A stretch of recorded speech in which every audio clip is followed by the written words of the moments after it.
feel convicted about going against that authority, because what we've done is we've evaluated it.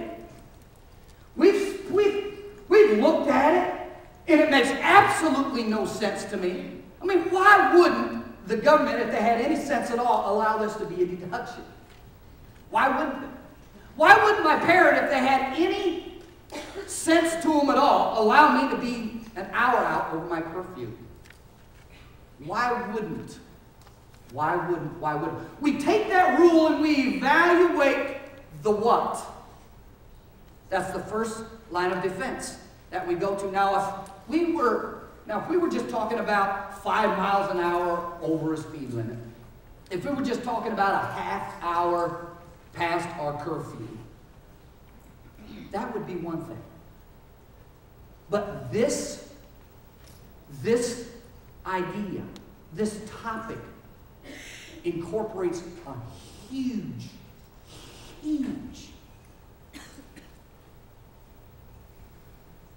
amount of issues that we deal with each and every day. See, it's a different story if a teenage boy grabs his buddies and they grab a couple 12 packs. Because, after all, what does the government know about underage drinking? And they take a couple of those 12 packs and they're cracking them open. And by the way, you know, that open container rule, that seems ridiculous. And by the way, who in the world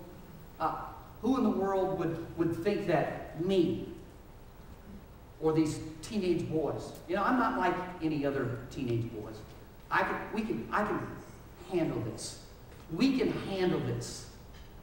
And away they go, and some of you have been affected by people who have made that decision. But that teenage boy isn't any different than his father, who, when he sat down to do his income tax, cheated on this deduction, cheated on that deduction, cheated on this and cheated on that to save himself hundreds of thousands of dollars. But he's no different than his wife, who's got 3 different doctors in 3 different towns prescribing her 3 different pain medications. Because after all, what does the pharmacist know? The pharmacists don't know what I need.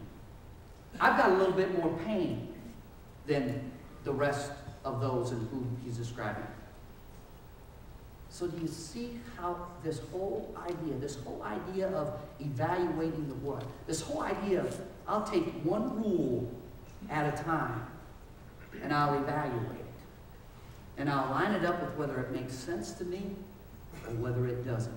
And if it doesn't make any sense to me, guess what? I'm just going to disregard it. And I won't feel guilty about it at all, because you know what? If I think it's ridiculous, God's smarter than me. If I think it's ridiculous, He's obviously got to think it's ridiculous.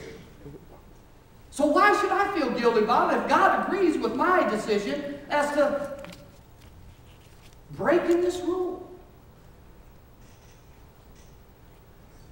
So we go to bed every night not feeling one bit convicted.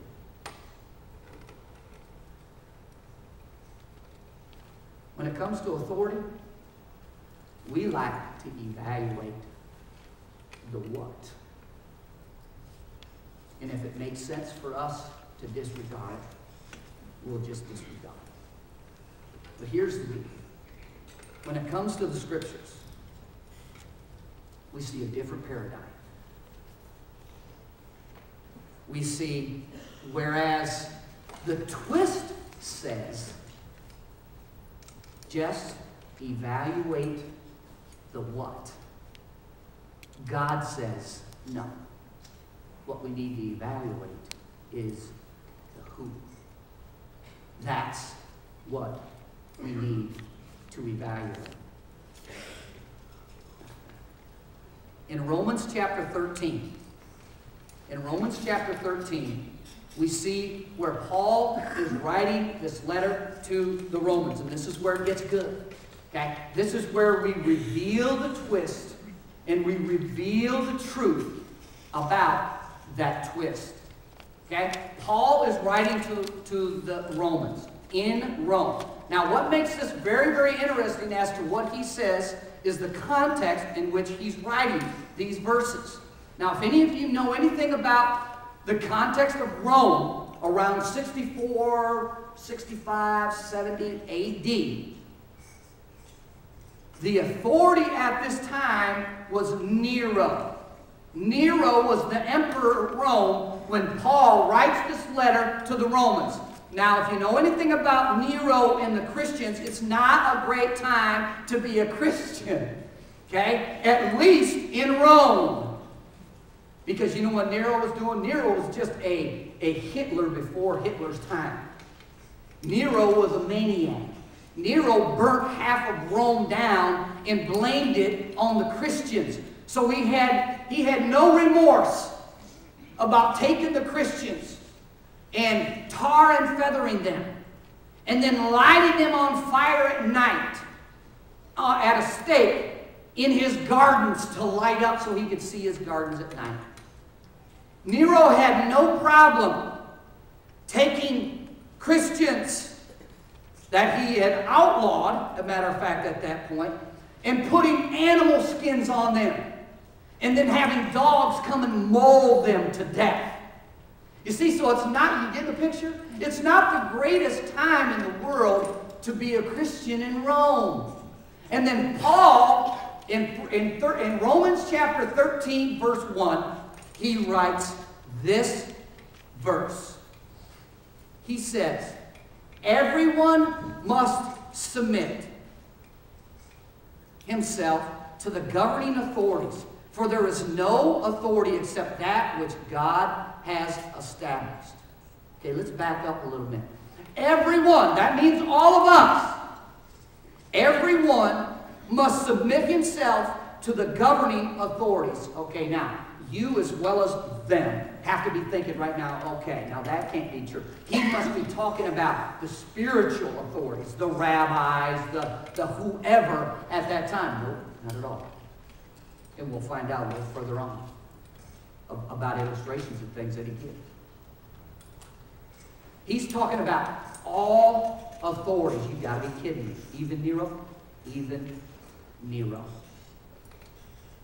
He goes on to say, for there is no authority except that which there is no authority except that which God has established. And in case you didn't get it, he says it again. The authorities that exist have been established by God. That rolls us right into the first principle that we can apply through the verse that Paul is giving us here, is that God works through human authority. All say that with me together. God works through human authority. Believing authority, not believing authority, righteous authority, unrighteous authority, good authority, and even bad authority. God works through human authority. See, Paul writes this when Nero is the emperor. Now, can you imagine how those people feel? But this is exactly how God exercises his authority. Now, the implications from this verse are scary if you think about it. If God wants us to follow human authority, the implications to that is this thing. That the decisions I make at home, and those choices I make at work, those choices I make at school, those choices now are choices of a spiritual nature in regards to authority.